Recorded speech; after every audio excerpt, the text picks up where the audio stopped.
Chicken is a complete protein, meaning it contains all the essential amino acids needed for muscle growth, brain function, and overall health. It is also low in fat, sodium, and calories, making it an excellent choice for people of all ages from pregnancy to later life. So napakahalaga din po pala ng pagsasama ng mga chicken recipes sa ating mga iniuulam. Sa chicken po kasi nakikita ang maraming white meats except doon sa legs na red meat. May sakit po kasi na bawal kumain ng red meat.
Dahil kapapagbulang lang pa natin dun sa last video, ang ating ngayong iluluto ay chicken adobo sa gata. Narito po ang ating mga kakailanganing sangkap. Yung nakita nyo sa simula na pinagkakabalahan kong tadtarin ang bawang. Kailangan din po natin ng sibuyas. At siyempre, kailangan ay mayroon tayong long green chili. Kailangan din po natin ng siling labuyo. At siyempre, ng gata. Pero sa mga bawal ang maanghang, ay di siyempre hindi na isasama yung labuyo.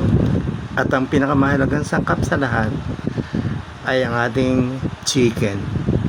At pinili natin yung halos lahat ay lean meat. Yun daw po talaga ang mahalaga sa chicken, yung puting parte o yung tinatawag na lean meat. Ito po, at nalinisan na nating maigi ang ating chicken. Akin muna po itong i-drain pagkatapos malinisan.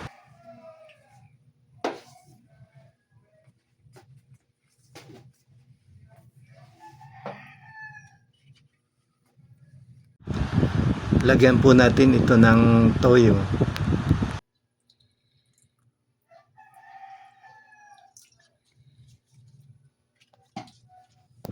At lagyan din natin ng oyster sauce.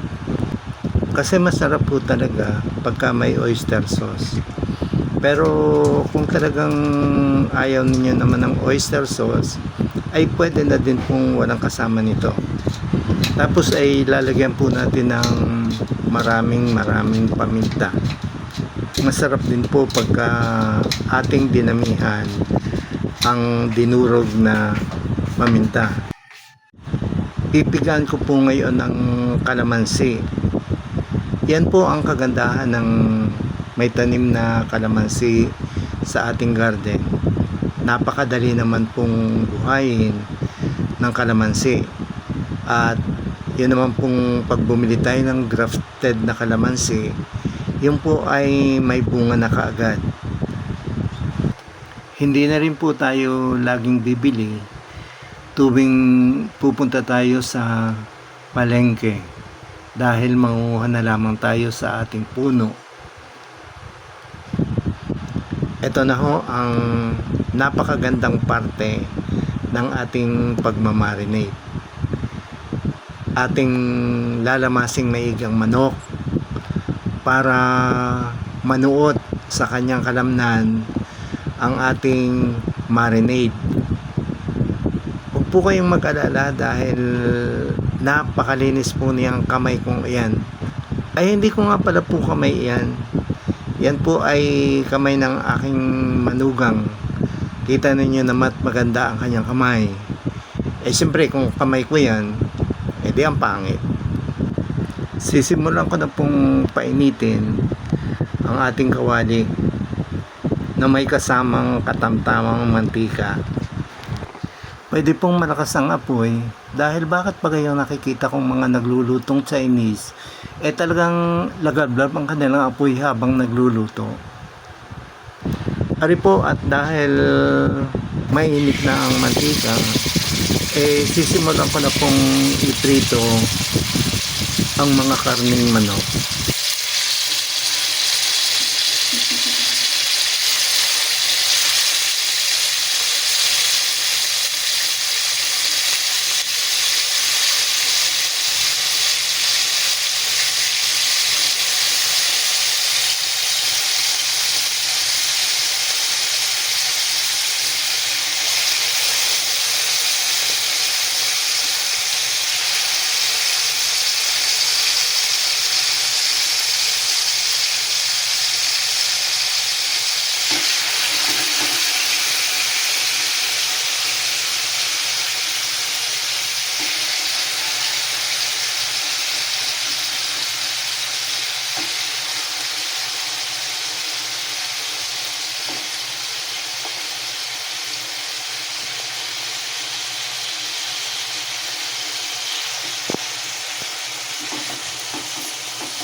Pagka po garni na ay kailangan ng balik na rin at baka abutin ng pagkasupok ang karning manok.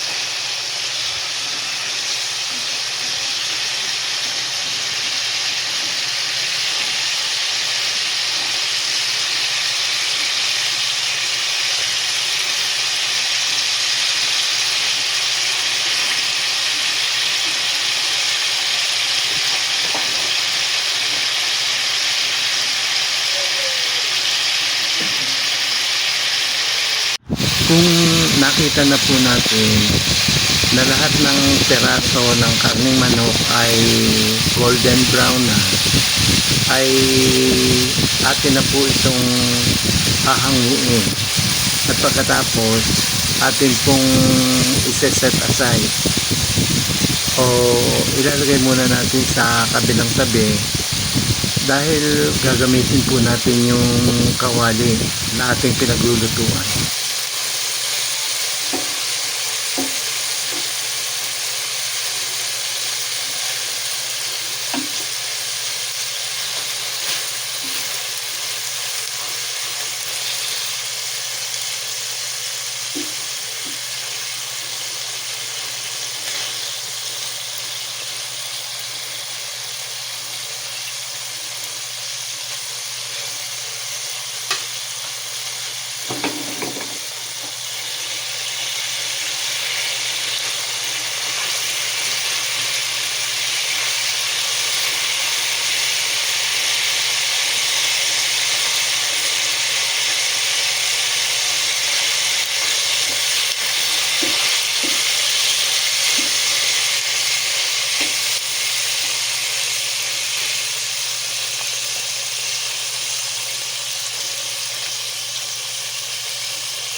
Hindi na po natin huhugasan yung mga tutong na yan. At pampasarap yan akin na pong isasangkot sa diyan ang bawang. Aantayin ko po ulit na mag golden brown ang bawang. Usog ho yung golden brown sa mga napapanood ko sa YouTube na nagluluto.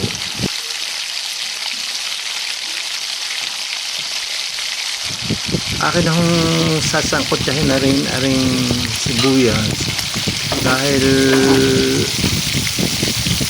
para gahong malapit ng mapanggang ang bawang ay pagka naman ho yun ay umitim pa doon ang kulay ay tunay na yun ho ay papait. Masarap ka ho pagka marami ang sibuyas at ang bawang. Kaya lamang ay ano gahong mahal na uli ngayon ang bawang at sibuyas.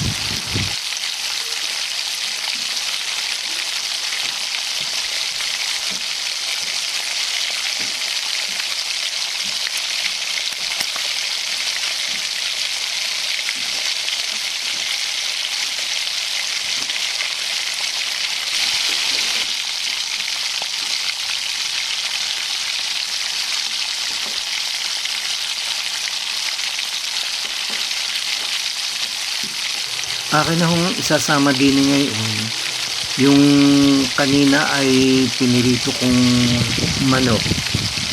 Lalagyan ko na rin ho ng tubig para hindi kumapit. Susunod ko hong ilalagay ay ang toyo.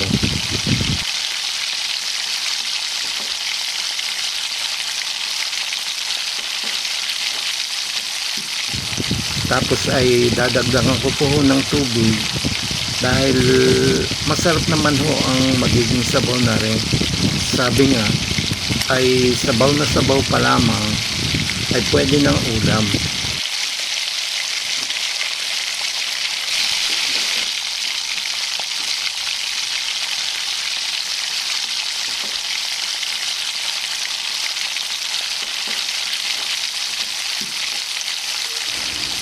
Lalagyan ko din ho ng vinegar para adobo talaga ang dating. At siyempre hindi ko hahaluin muna dahil nakikita ko doon sa mga naglulutong YouTuber ay hindi daw agad hinahalo pag nalagyan ng suka. Sabi pag ako ay pagka daw nilagyan ng suka at hinalo ka agad ano gaho at amoy na amoy daw agad ang suka. Masarap din daw ari pagka nilagyan ng kaunting margarine.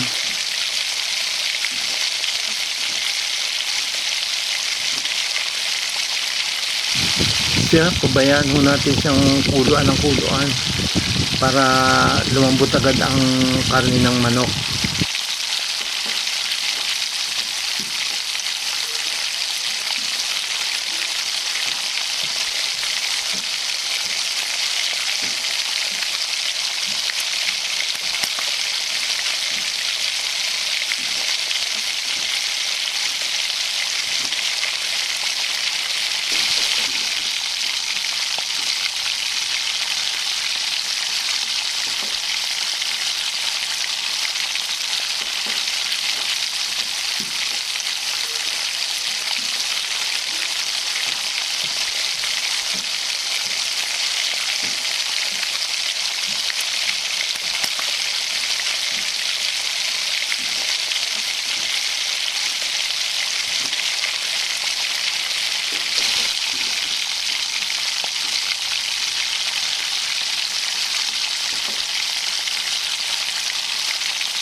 Ilalagay ko na din ho aring pampagandang sili. Din ho dapat sa parteng ari ay lalagyan ko ng maraming siling labuyo. Kaya nga lang ay nagko-complain ho ang luto bakit baga daw napakahanghang. Ayun, at inilagay ko ho ang napakalapot na gata. Pasensya na kayo at talagang bedya din sa aming lugar ay taghirap ngayon sa gata at wala daw masyadong nabibiling fresh, kaya agwanta na doon sa nakapak. Kailangan ho talaga ay madaming gata para pag naiga ay pagkasarap gawang tingnan. Para yung nagmamanti-mantika ay tunay na nakakagana yun.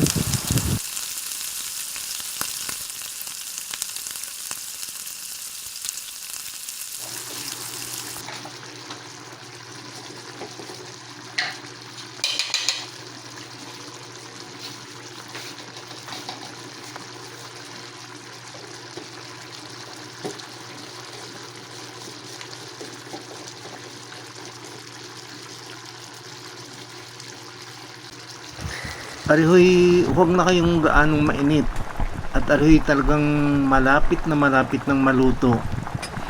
Yung bagahong pag inyog ahong tinusok yung ulam ay talagang sama sa pantusok ang ulam, ayun ho syempre luto na. Ariga ho, at tunay na ready na ang ating chicken adobo sa gata. Kain na ho kayo.